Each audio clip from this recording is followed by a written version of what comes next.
Well, welcome back to the channel, and today we're going to be doing another 10-minute Tuesday, which you should probably know by now, is 10 minutes of sketching and then 10 minutes of painting. Now, I don't count hair drying time, obviously not mine, but the painting that, because that's a big part of it, really. So that's maybe cheating, but I don't really care. So yeah, we're going to be doing a really simple little village scene, quite a rural scene. So anyway, enough of me waffling on. Should we crack on? We've got this image here by Fitz Photo, and it's a bit of a mess really in terms of composition. You know, it's a bit disjointed, and you could zoom in and you could, I'll show you on the screen here, you could do an upright, a close-up around the church. You could do a sort of really wide letterbox and shove everything over to the right hand side and do a big sky. But what I'm going to do is I'm just going to zoom in a tiny bit. There is a sort of rule of thirds thing going on, which I'm quite cool about. That makes sense. Horizon is about a third of the way up. That church is about a third of the way across. So I'm just going to stick with that. I'm going to do a really loose sketch, and then we're going to see if we can capture a little bit of that drama in the watercolor. So let's go for it. Okay, so let's start here. We have some trees. Now this looks very wintry scene with these trees. So I want to try and capture some of the scrubby nature there. That'd be quite fast and speedy with my marks. These look like sort of silver birches here.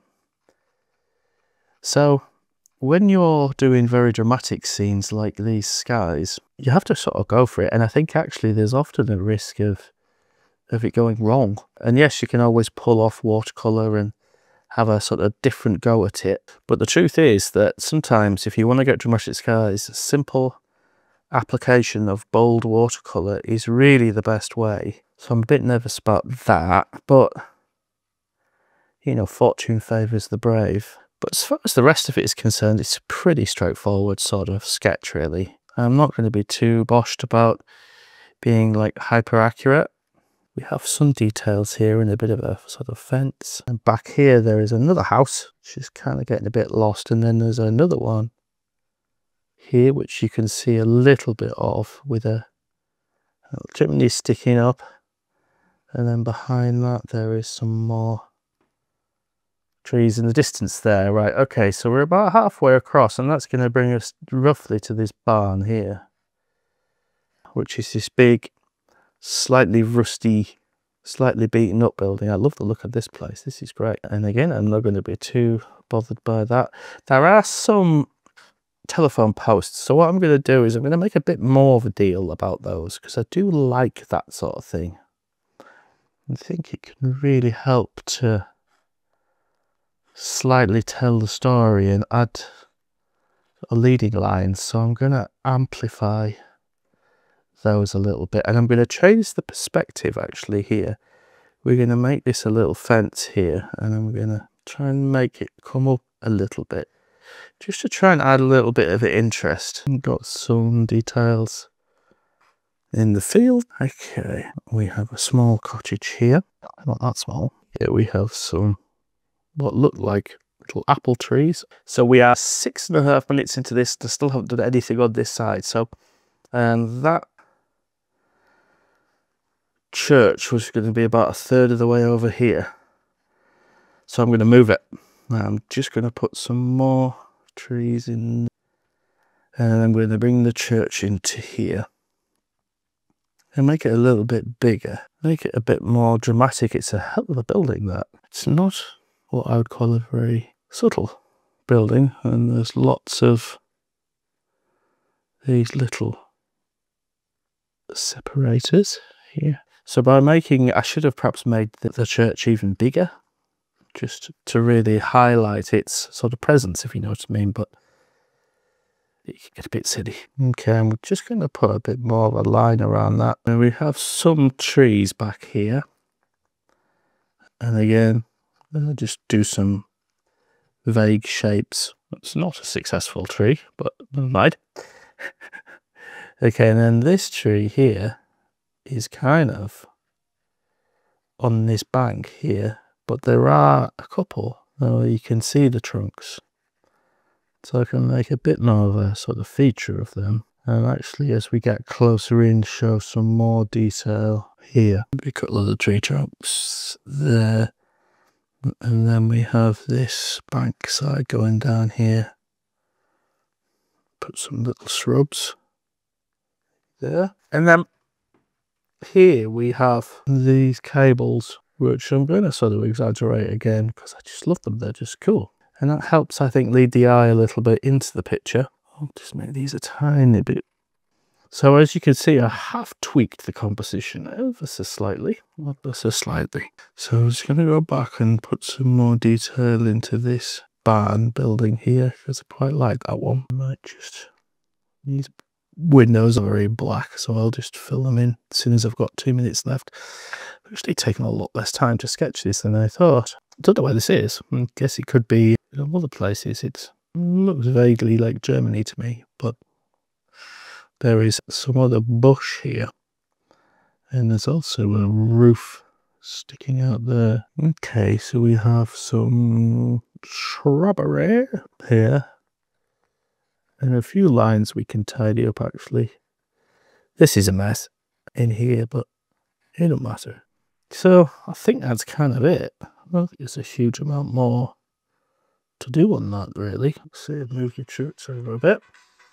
So that's it, turns up. So a quick hair dry, and then I'll see what I can do about creating that amazing sky. Wish me luck, it's a toughie. So we've got all sorts of interesting colours in that sky. We've got some blues and we've got some greys and what looks like a purpley tone almost, but to be honest with you, it's a bit crazy that I've got a sort of V-shaped thing going on there, but primarily there's a light patch here and then it sort of swoops up. So I'm going to have it dark here and then we're going to get it progressively lighter. Now one of the things I'm going to have on hand here is a tissue. I might get another piece. I probably will need it. So I want to leave a few white bits in the sky, not many, but the background is a warm orange. There's a warm orangeness going on here on this side. So the first thing I'm going to do is just wet the paper roughly somewhere down to the horizon. Not be too precious, but it is, after all, a 10-minute Tuesday. Oh, I better press the timer. So this is going to be a bit of a test. I'm not sure how much I'm going to get done here. There you go. Now ideally I'd let that sink in for a little bit, but I'm just going to crack on. So I'm going to get a little bit of this yellow, which is very, very yellow. So I'm going to just neutralize that with a little bit of this raw sienna. And then I'm going to try and put a little bit more of the raw sienna with a little bit of blue. And I'm using palette swill here. I'm creating palette swill and just pull some of that dark there. And then I'm going to take some blue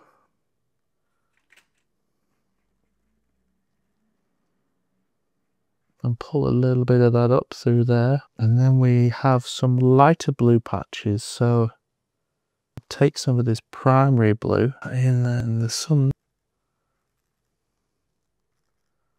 with some white as well. Okay, and then we have a little bit more of this grey, which I'm mixing from the bark colour, which is almost like a Van Dyke brown. And I'm mixing that with some of the primary blue, and that's going to give me some more darkness. I want some more darkness in here. And then we're going to come across here and we're going to just shape up the pull, dry that off, and then just pull a few of those bits up to the, a little bit more of this here, and that's running up into there. So the washing machine off on spin cycle again. I always put the washing on and then forget I'm supposed to be recording videos. Right, so what this probably needs is actually leaving there and then letting sit, re-wetting and going and working on it again, because the problem is if you keep applying too much watercolor in one go, it tends to go cakey and then you lose some of the lovely sort of inspiration, but I don't really have time to do that if I want to do any other colours. So I'm just gonna put a couple of dots on, and then I'm gonna leave that there. Hair dry that, and then do the rest. So I think, just bearing in mind this is one layer of sky, I'm not gonna darken that and do anything more on it. I'm just gonna leave it like that. I think it's quite successful. I quite like it. So the next thing I'm gonna do is I'm gonna go in, and I'm gonna just do some of this tree detail here, using a bit of the bark. I'm not going to be too fussy. Now, this is a sort of winter scene, so it does look quite sort of dark, really. So once I've put in a rough layer, we've got some grass in there. I don't mind about a few white bits. I'm going to go in and add a little bit of grassy tones, but it is quite, slight foil. I think I quite like it, a little bit of a colour pop. Maybe it's just to calm it down a little bit. Right, so there's not really a huge amount I can do here in terms of a lot of time, so I think I might hair dry that. Add in a little bit, take away a bit of yellow. I think it's a bit too wild, personally. I might be able to just add a little bit more of this, what sort of, just break up that one colour with a few little dabs of purple. It always looks nice in winter scenes. Okay, so we're gonna pause, and hair dry, and then work on the buildings.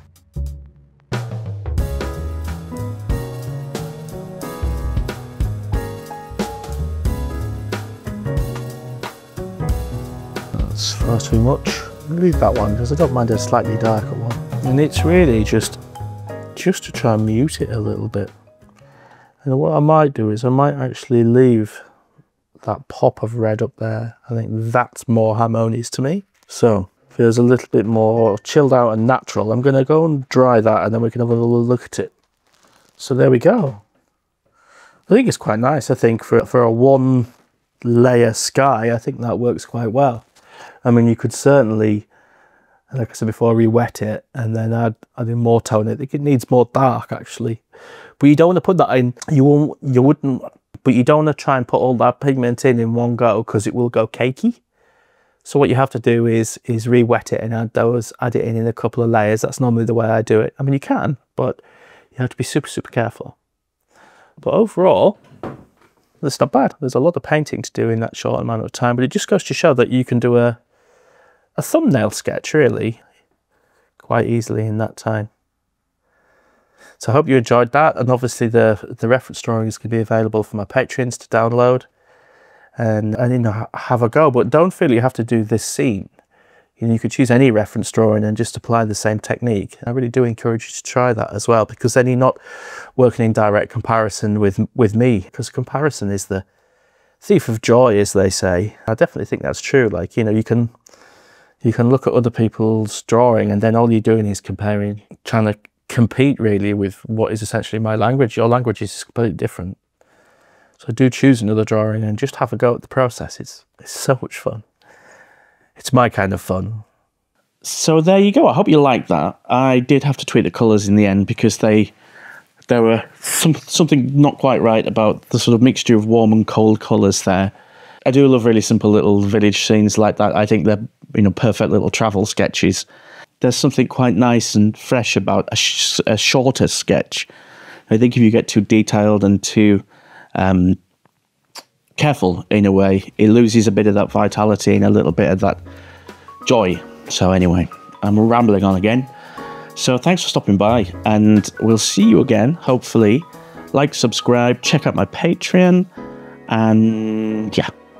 Cheers, guys. See you again. Bye-bye.